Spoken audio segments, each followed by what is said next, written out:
na sagap na kanang report nga na kuno illegal fishing diri pwede ba may mag-inspection sa inyong bangka no?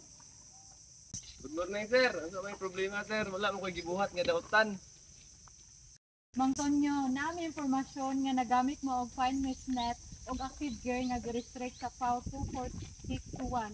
Angay ni namo tan-awon, please cooperate lang. Ang amo, miss ayaw mong lihok na makapasol. We will inspect your gear and cut.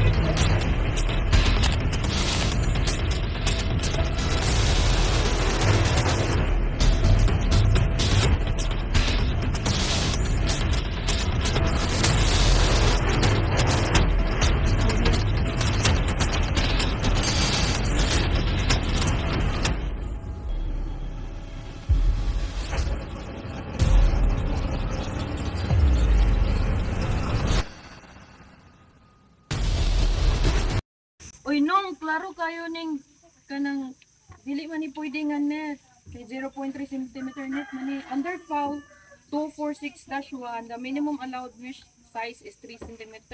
So for this kind of net is bawal jud ni kayo nong violation na ni siya nong. Penalty ani kay under RA 10654 section 93 unauthorized fishing gear. Multa nga 50,000 to 500,000 para sa first offense. Confiscation pag guilty o mga gear. Okay kayo, wala may kabalo nga bawal ni. Ingnan ra may nga mas daghan may madakpan ani. We have photographic evidence. They were submitted for proper documentation.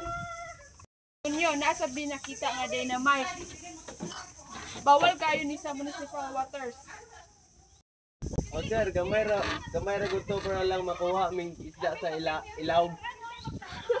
Regardless nung bawal gyud niya siya, the use of dynamite is dangerous and destructive. This counts an illegal fishing method and under section 92 of RA 10654, this can carry a fine of 20,000 to 100,000 plus kumpiskahan pa din imong lisensya.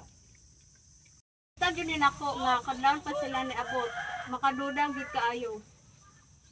Initabang katata, this will help strengthen the case. Officer, please proceed to the documentation.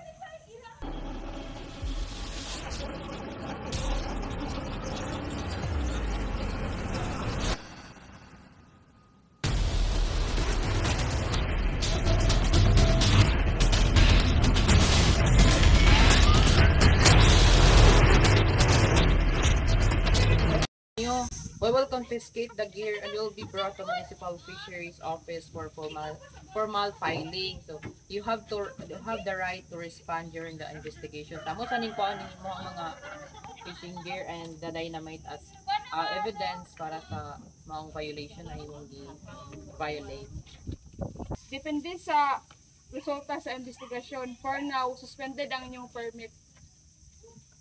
Make sure this is fair but firm. This kind of operation helps protect our marine life. If we allow this to continue, mawad-an tag-isda in the future. Ang inyong pamilya o ang komunidad ang mag-access. Let's proceed with the filing of further inspection.